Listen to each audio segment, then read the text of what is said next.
യുഎസും ഇറാനും തമ്മിൽ വെടിനിർത്തൽ നീട്ടുന്നതിന് ധാരണയിൽ എത്തി. വെടിനിർത്തൽ നീട്ടുന്നതിനും ഇറാന്റെ ആണവ പദ്ധതിയെക്കുറിച്ചുള്ള ചർച്ചകൾ പുനരാരംഭിക്കുന്നതിനുമായി 60 ദിവസത്തെ ധാരണാപത്രത്തിൽ ഒപ്പുവയ്ക്കാൻ സമ്മതിച്ചതായി പ്രമുഖ മാധ്യമമായ ആക്സിയോസ് റിപ്പോർട്ട് ചെയ്തു. മധ്യസ്ഥ ശ്രമങ്ങളിൽ പങ്കാളികളായ 2 യുഎസ് ഉദ്യോഗസ്ഥരെയും പ്രാദേശിക സ്രോതസ്സുകളെയും ഉദ്ധരിച്ചാണ് ആക്സിയോസ് ഈ വിവരം പുറത്തുവിട്ടത്. എന്നാൽ ഈ നിർണായക കരാറിന് യുഎസ് പ്രസിഡന്റ് ഡൊണാൾഡ് ട്രംപ് ഇതുവരെ അന്തിമ അനുമതി നൽകിയിട്ടില്ല. സമാധാന നീക്കങ്ങളിലെ ഏറ്റവും നിർണായകമായ ഒരു നയതന്ത്ര മുന്നേറ്റമായി ഈ ധാരണാപത്രം വിലയിരുത്തപ്പെടുന്നുണ്ടെങ്കിലും ട്രംപിന്റെ അംഗീകാരം ലഭിച്ചാൽ മാത്രമേ ഇത് പൂർണ്ണമായും പ്രാബല്യത്തിൽ വരികയുള്ളൂ. സമാധാന ചർച്ചകൾ നടക്കുമ്പോഴും തന്ത്രപ്രധാനമായ ഹോർമൂസ് കടലിടുക്കിൽ പുതിയ സംഘർഷങ്ങൾ ഉണ്ടായി. ഇറാനിയൻ അധികൃതരുമായി മുൻകൂട്ടി അറിയിക്കാതെ കടക്കാൻ ശ്രമിച്ച 4 കപ്പലുകൾക്കു നേരെ ഇറാൻ നാവികസേന മുന്നറിയിപ്പായി വെടിയുതിർത്തു.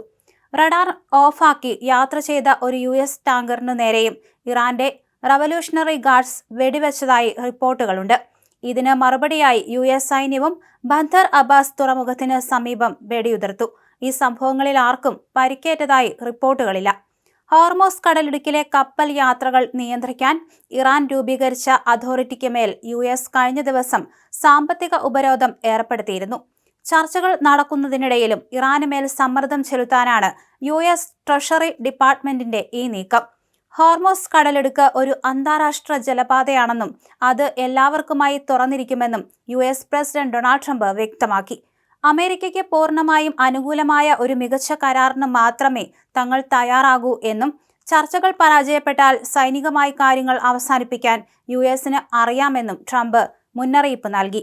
ഇറാന് മേൽ സമ്മർദ്ദം ശക്തമാക്കുന്നതിന്റെ ഭാഗമായി ഇറാനിയൻ എയർലൈനുകൾക്ക് വിമാനങ്ങൾ ഇറക്കാനും ടിക്കറ്റ് വിൽക്കാനുമുള്ള അനുമതി യുഎസ് നിഷേധിച്ചിട്ടുണ്ട്. ലോകത്തിലെ എണ്ണ വിതരണത്തിന്റെ വലിയൊരു പങ്ക് കടന്നുപോകുന്ന ഹോർമൂസ് കടലിടുക്കിൽ സംഘർഷം ഉണ്ടായതോടെ ആഗോള വിപണിയിൽ എണ്ണവില വീണ്ടും ഉയർന്നു. ഇത് ലോകമെമ്പാടും വിലക്കയറ്റ ഭീതിക്ക് കാരണമായിട്ടുണ്ട്. മറ്റൊരു പ്രധാന സംഭവത്തിൽ ഐക്യരാഷ്ട്രസഭ ജനറൽ സെക്രട്ടറി അന്റോണിയോ ഗുട്ടറസുമായുള്ള എല്ലാ ബന്ധങ്ങളും അവസാനിപ്പിക്കുന്നതായി ഇസ്രായേൽ പ്രഖ്യാപിച്ചു. യുദ്ധമേഖലകളിലെ ലൈംഗിക അതിക്രമ ആരോപണങ്ങളുടെ പേരിൽ ഇസ്രായേലിനെ UN കരിമ്പട്ടികയിൽ ഉൾപ്പെടുത്തിയതാണ് ഇസ്രായേലിനെ ചൊടിപ്പിച്ചത്. അതേസമയം പശ്ചിമേഷ്യയിലെ മറ്റ് മേഖലകളിലും ആക്രമണം കനക്കുകയാണ്. തെക്കൻ ലെബനനിലെ 6 നഗരങ്ങളിലെ ജനങ്ങളോട് അടിയന്തരമായി ഒഴിഞ്ഞു പോകാൻ ഇസ്രായേൽ സൈന്യം ആവശ്യപ്പെട്ടിട്ടുണ്ട്. ലെബനൻ തലസ്ഥാനമായ ബെയ്റൂട്ടിലും ഇസ്രായേൽ കടുത്ത വ്യോമാക്രമണം നടത്തിയിട്ടുണ്ട്.